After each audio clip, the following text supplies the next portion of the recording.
Waalaikumsalam. Silakan masuk, Nak.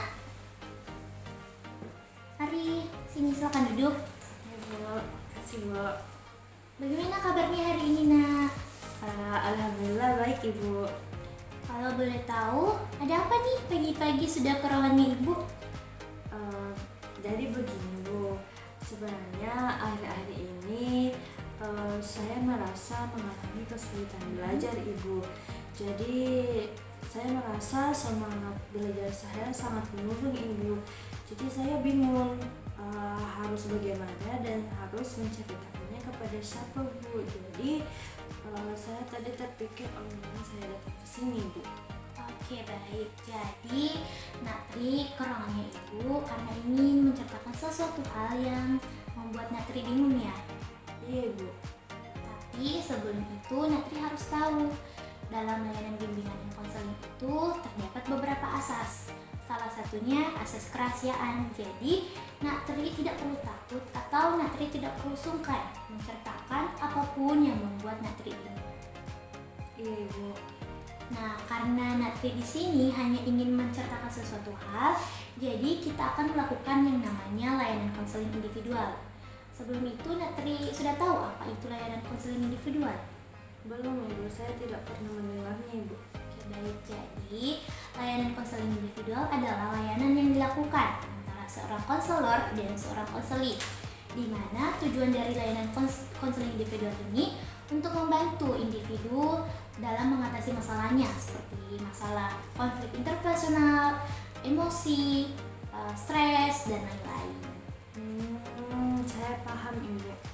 Nah, dalam konseling individual itu juga ada batasan waktunya, Natri, minimal 30 menit dan maksimal 45 menit. Jadi, sekarang pukul 8. Konseling kita dimulai pukul 8, berarti berakhir pada pukul 8.30 atau 8.45 ya, Nak? Iya, Bu. Sebelum itu apakah posisi duduk Natri sudah nyaman seperti ini atau ingin pindah ke sana atau bertukar dengan Ibu? Saya rasa ini sudah nyaman, Ibu. Oke, baik. Tadi kan Natri sempat bilang Natri mengalami kesulitan belajar sehingga membuat semangat belajarnya Natri rendah ya. Coba ceritakan lebih lanjut lagi kepada Ibu.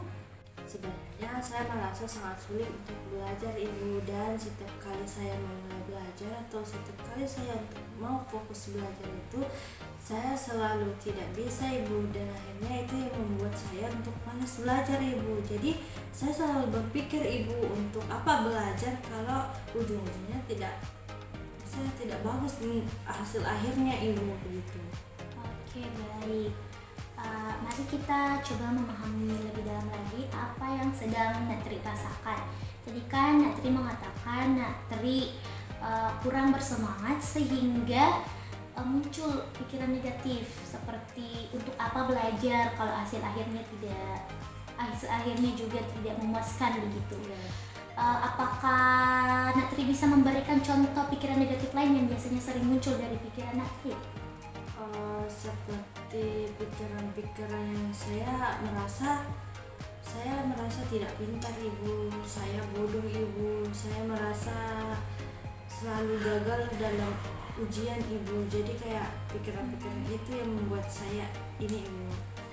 Oke, Ibu mengerti. Jadi pikiran-pikiran negatif ini yang membuat Natri kurang bersemangat sehingga mengganggu proses belajarnya Natri, betul begitu? Ya, Ibu. Nah, ini adalah masalah yang umum dialami oleh banyak siswa, Nak. Jadi Natri tidak sendirian. Apakah ada situasi atau momen-momen tertentu yang bisa memicu terjadinya pikiran-pikiran negatif seperti itu? Biasanya pikiran-pikiran negatif itu muncul, Ibu, kalau saya melihat jadwal ujian saya atau saya mendengar cerita dari teman-teman saya, apalagi teman-teman saya yang lebih pintar dari saya mengenai kayak sulitnya pelajaran itu, Ibu. Jadi saya merasa terbawa suasana dan menjadi membawa itu sebagai pikiran yang negatif itu, Ibu, dan yang membuat itu ujung-ujungnya menjadi saya stres dan tekan. Oke, baik. Jadi faktor lingkungan juga berkontribusi ya terhadap pikiran-pikiran negatif yang muncul di pikirannya Natri. Tapi Tapi apakah Natri sudah pernah mencoba untuk mengatasi masalah ini? Saya pernah sih Bu untuk mencoba tidak memikirkan hal-hal negatif, tetapi sama saja Bu, tetap susah. Memang untuk mengabaikan pikiran-pikiran negatif itu seringkali tidak efektif. Tetapi pikiran-pikiran tersebut perlu dihadapi. Nah, ini adalah momen yang tepat untuk memperkenalkan teknik self-talk kepada Natri yang mungkin bisa membantu. Nah, apakah sebelumnya Natri pernah mendengar apa itu teknik self-talk? Saya tidak pernah mendengarnya Bu. Itu apa ya Bu? Nah, teknik self-talk adalah cara kita berbicara kepada diri kita sendiri, baik itu dalam hati maupun dengan suara. Teknik ini dapat membantu kita mengubah pikiran negatif kepada pikiran yang lebih positif. Bayangkan self-talk digunakan sebagai percakapan Natri dengan temannya Natri yang sedang mengalami kesulitan. Bagaimana Natri memberikan dukungan atau memberikan nasihat serta semangat kepada teman Natri tersebut. Nah, teknik ini sama saja prinsipnya Natri, tetapi bedanya Natri melakukannya kepada diri Natri sendiri. Jadi saya ini seperti teman baik saya untuk diri saya sendiri Bu.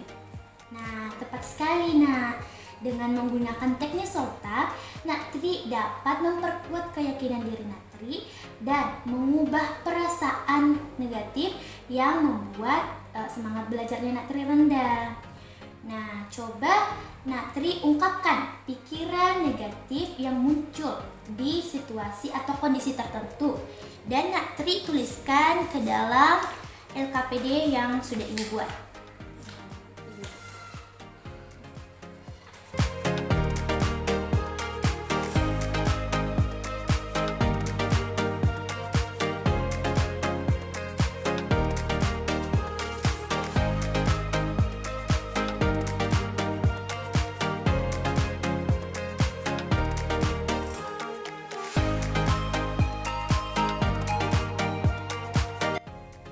Oke, baik. Coba Natri ungkapkan pikiran negatif yang Natri tuliskan ke dalam LKPD tersebut. Di sini saya menuliskan Ibu bahwasanya saya merasa saya itu tidak cukup pintar, saya bodoh, saya akan gagal dalam hal pembelajaran. Pokoknya saya tidak bisa Ibu. Oke, baik. Coba mari kita latihan self-talk. Pertama-tama kita identifikasi pikiran negatif dari Natri dulu. Coba dengan saya tidak cukup pintar. Apakah pikiran tersebut bisa diubah kepada pikiran yang lebih positif? Saya bisa mengubahnya Ibu mungkin dengan cara mungkin saya akan mencoba menjadi yang terbaik. Oke, bagus. Kalau dengan pikiran saya akan gagal dalam ujian, Saya bisa mengubahnya menjadi saya sudah berusaha keras, jadi saya pasti bisa.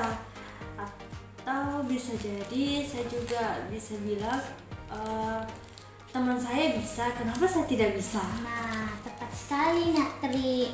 Jadi sebisa mungkin jika Natri berada pada kondisi atau situasi yang bisa memunculkan pikiran negatif, cobalah untuk langsung mengubah pikiran tersebut kepada pikiran yang lebih positif. Nah, sekarang coba kita praktikkan. Katakan kepada diri Natri sendiri bahwa saya bisa melakukannya, saya sudah mempersiapkannya dengan sangat baik. Saya bisa melakukannya, saya sudah mempersiapkannya. Bagus, tapi Natri ucapkan lebih yakin lagi ya. Ingat bahwa Natri harus percaya terhadap kata-kata yang Natri ucapkan. Saya bisa melakukannya, saya sudah mempersiapkannya dengan baik. Nah, bagus. Nah, bagaimana perasaanmu setelah melakukan itu tadi? Saya rasa saya sudah jauh lebih baik dan jauh lebih percaya diri. Nah, itulah kekuatan dari teknik self-talk. Nah, dengan menggunakan teknik self-talk ini secara konsisten, maka akan dapat membuat Natri lebih percaya diri lagi dan akan dapat membuat semangat belajarnya Natri meningkat.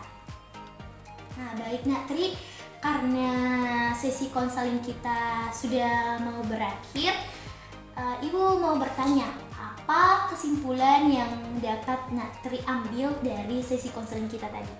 Kita harus selalu berpikir positif Ibu dengan semua hal dan jangan sampai pikiran negatif itu menguasai pikiran kita Ibu. Oke, baik. Nampaknya Natri sudah paham ya. Kalau begitu, ini ada lembar evaluasi yang harus Natri isi, Di sini ya Bu. yaitu lembar evaluasi sesi konseling kita pada hari ini.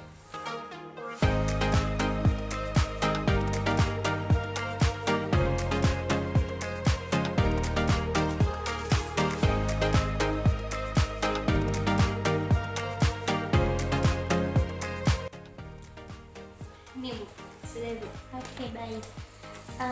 Bagaimana jika sesi konseling kita ini dilanjutkan di minggu depan dengan hari dan jam yang sama pula, bagaimana Natri? Boleh Bu, saya setuju Bu. Oke, baik. Terima kasih ya Natri karena sudah ingin datang ke ruangannya Ibu dengan inisiatif dan berbagi cerita dengan Ibu. Kalau begitu, silahkan Natri kembali ke ruang kelasnya Natri. Oh iya, terima kasih banyak Ibu. Kalau begitu saya akan mencoba ke kelas ya Bu. Iya, Nak. Assalamualaikum. Waalaikumsalam.